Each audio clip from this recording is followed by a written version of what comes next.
As you can see behind me, I am not on Shofar Mountain. So the reason I wanted to do this video is because I am not celebrating Passover with my Shofar Mountain friends and members of our congregation. But does that mean that I don't celebrate Passover because I'm not under my husband's headship right now, that he's not he's always my covering, but like I'm outside of his covering right now, obviously. So do I just decide I don't want to do Passover because I don't have his direction and his guidance? Shalom, Scott Truesdale. If you are alone on Passover, make sure you say that in the comments. So I'm going to answer that question because here I am out in this. You're alone. Okay, so you still keep the feast if you're alone or if you're in a small group or if you're in a great big group.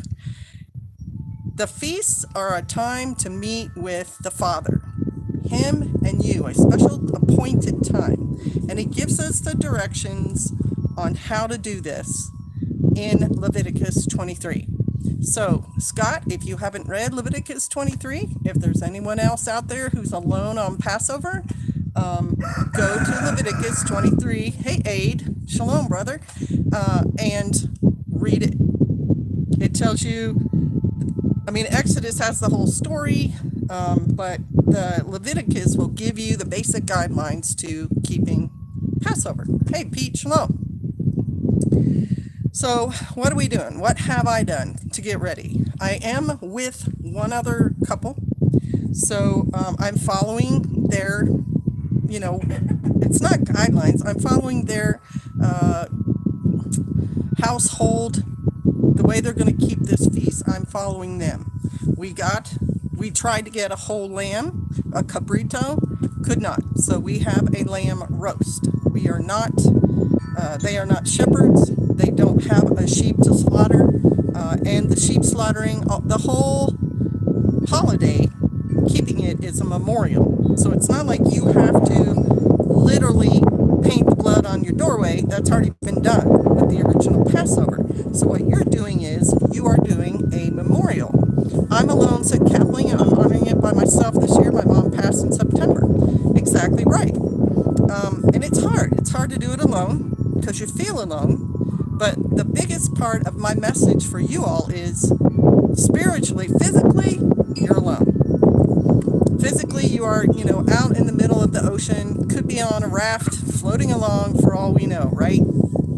Spiritually, you are not alone.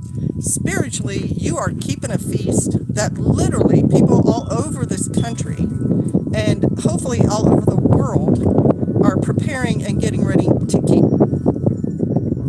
So all over the world, all over the country, people are acquiring their lamb. They're sharing the lamb if they can. They are roasting their lamb. They are going to eat some of that. Hey, Jimmy, I'm not with PJ right now physically. He is at Shofar Mountain keeping the feast with our tribesmen there. I am with another group, tiny group, just one couple, keeping it out here in the middle of this, right? So we have a roast, we have a fire pit, we have a way to roast this lamb, and if you don't have a fire pit, a lot of ovens have a roast setting, so you can roast it, and then you eat of it. Again, it's a memorial, so it's like you can eat a one bite, you can eat as much as you want to eat, but you burn the rest. Whatever's left over, you burn it. Yeah, that's a really nice thing to say to her too, Scott. Anyway, so one of the things I did this afternoon, and if you've never made the unleavened bread, it's one of the simplest things. If you can fry an egg, you can make the unleavened bread. It's basically a cup of flour, about a half cup of water, give or take, a little bit of olive oil, and a little bit of salt. And you put the water on the flour, and then you knead it a little bit till it makes sort of a dough. Then you roll it out, and you make like a and you just chop it into like pieces about an inch, and then you roll them flat and you put them in a frying pan with a little bit of oil. It takes about 2 minutes to cook those things. They kind of bubble up and they get a little brown, and you're done. It's one of the simplest things. Barry posted 2 videos on this. Awesome. I mean, I just did it this afternoon. It was the easiest thing in the world. Get into your word and read the story, especially if you're alone, because by reading the story, you'll feel like you're there. And you will feel that kinship with the other brothers and sisters who are right now doing the things to get ready for cooking their lamb, for eating those things. And then you need, it's only required to have 3 things. Hey, George, the lamb, the unleavened bread, and the bitter herb. What do you guys think your bitter herb ought to be?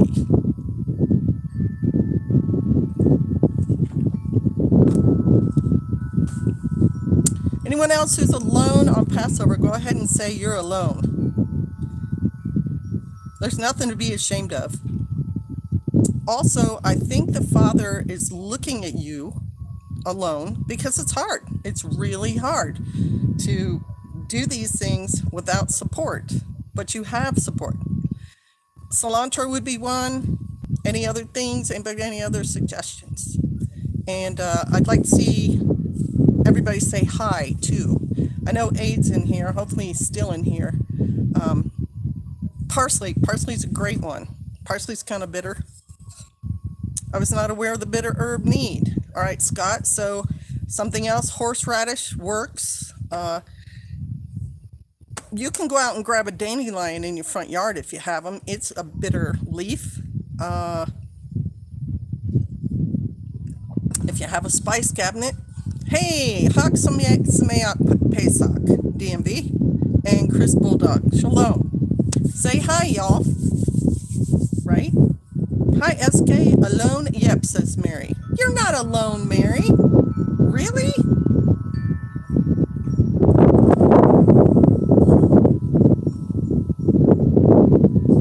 But keep in mind, physically alone does not mean spiritually alone. And there's other options for you too. Yes, you are. All right, well, Mary, these suggestions are for you. Reading your word, but also if you can find someone who's televising a Passover Seder, or even watching, there are some movies. Mike Douglas was in a movie where they did a Seder in the movie. Mohammed Yusuf Siddiqui, yeah.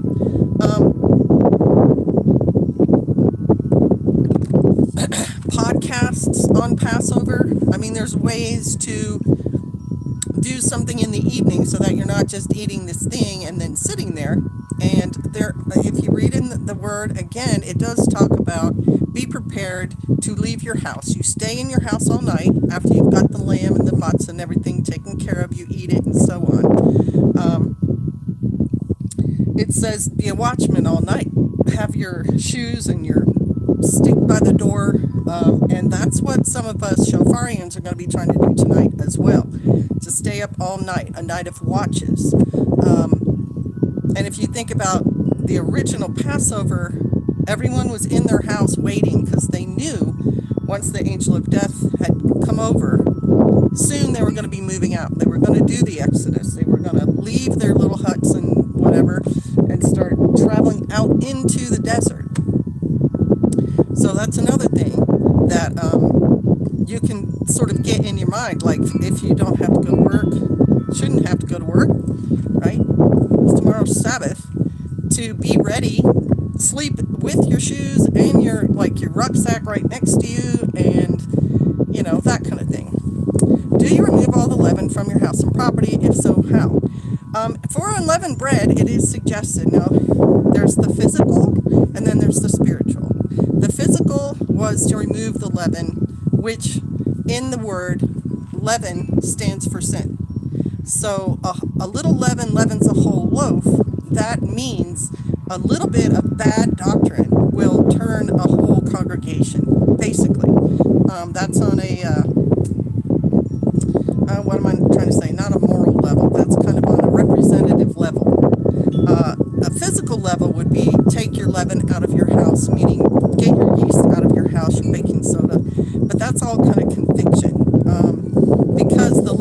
is really the spiritual side of it, that you want the false doctrine out of your house and you want sin out of your house. So Passover is also a really good time, kind of like atonement, where you kind of think about, all right, last year Passover, what was I trying to get out of my house, and was I successful? And if I wasn't, what am I going to do to continue that little idea through? There is Mama Homesteady. Welcome. Engineer to succeed. Shalom. It goes on the fire.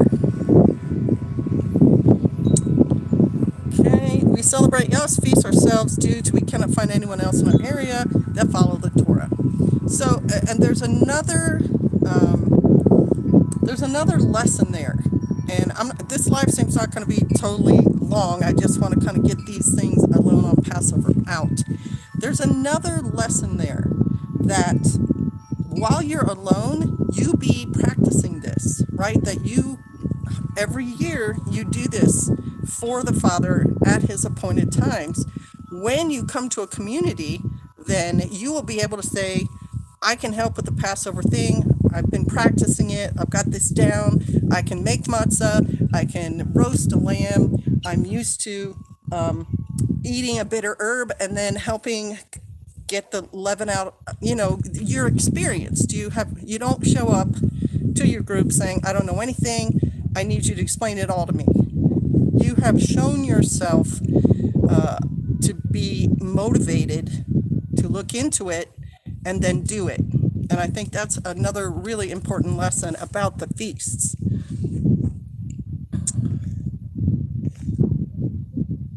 Some people say it goes on the fire. The leaven has to be outside of your dwelling. So,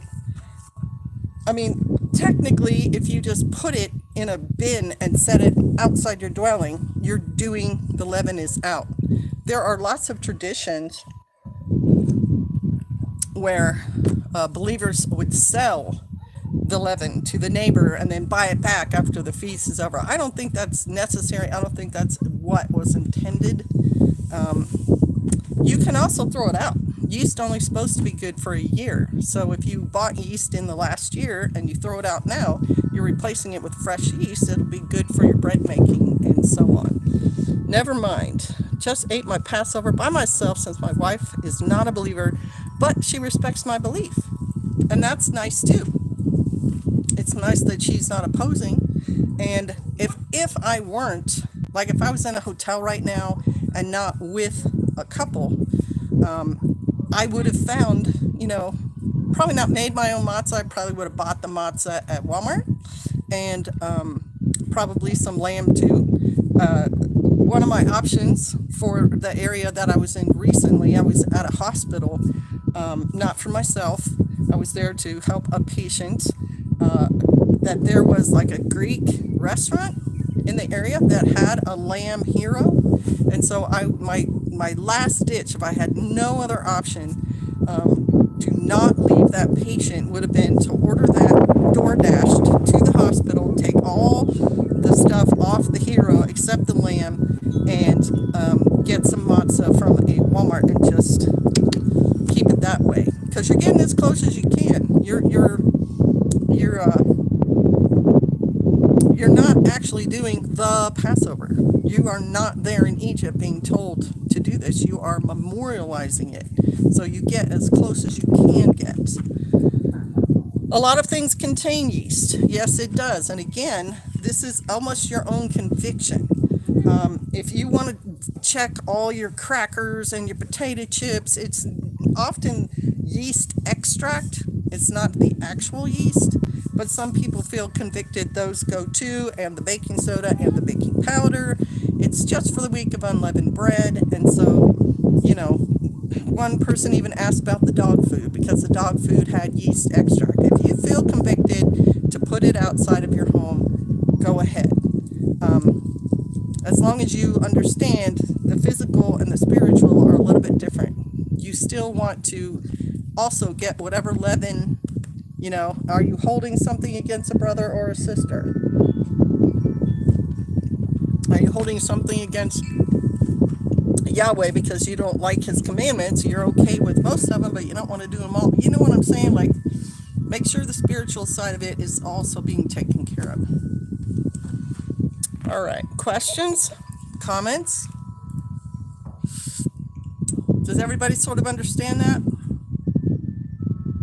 I'll listen back to the beginning after, yeah. And I'm not going to monetize this because it's about a feast. I'm not coming on here and doing this live stream for money. I'm not. This is not going to be a monetized thing. When it turns over, it's just going to be what it is, which is just trying to be helpful. New to the walk, only on the 3rd year. Abba has become so real to me. I feel him in everything, been blessed in everything since starting this walk. Doing my best to be an example for my wife. Awesome. And your example may win her over. I am alone on Passover. I have been fighting a respiratory illness and wouldn't want to pass this on to anyone either. So Grandma Ginger's farm, hopefully you have carved out somehow a little tiny matzah, a little bit of lamb, and a little bit of herb for yourself. But if you can't, you can. One, you're showing love to the brother and the sister because you are isolating yourself because you know you could pass it on. So that's kind of an act of love right there. But you can always read your word. You can always watch videos on Passover and, you know, do what you can to memorialize the day to Yahweh. Hope you all have a blessed Passover. Just stop by to say shalom. Well, thanks, Travis Bolt. Thanks for supporting the channel and for being a believer and interested in what we're doing here. All right, anybody else? Anybody else? Questions and comments? Thank you, SK. This has been very informative. Well, you're most welcome, Scott. I appreciate that you were willing to say, yeah, I'm alone on Passover. You're not really alone. Look, here's a hug for all y'all out there and online who are doing this alone. You get an online hug from me, but also you are part of this bigger body. You are not really alone. You are meeting with Yahweh, and that's the important part. As we just had the testimony, keeping in the way and keeping in the word, you get blessings, right? It's worth it for you to go through the effort to keep that relationship going and to show the Father that, yeah, I'm your follower. I'm a believer in you, and I'm going to do the things you asked me to do as your believer. I think that's important, and to know that you are one amongst many people. All the followers of all the different Torah channels. I mean, there's a million between the 4 channels that I know of. There's a million members on those channels, and a good portion of them are Torah keepers. You can imagine the Grindstone Ministry people. Those are Torah believers. They might be out in Mississippi, Kentucky, Tennessee, whatever, and they're going to keep the feast. You know, there's bodies of believers all over the country. Just go to 119 Ministries congregation map and look for all the little Google pins of all the believers. There used to be 3 on that website, and now it's just peppered with the pins of the believers that are all over the country.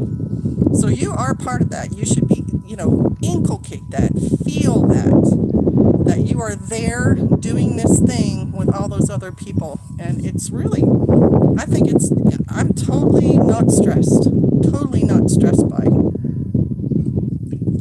being away from my main congregation. Like, I know they're having a great time together. I know they're going to, you know, be talking and socializing and eating the lamb and staying up, doing their watches, and maybe they're playing games while they're doing that, or maybe they're talking around the campfires. We're all part of that. All of us. Let's see if anything else. No, I'm not starting to pull.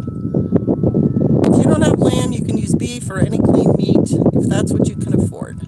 Yes, thank you. Is Passover tonight or tomorrow night? I see both dates are posted. So it starts tonight at sundown, and it's over once you have, like, the actual, it's not a ceremony. Part of it is just having the lamb and then burning it.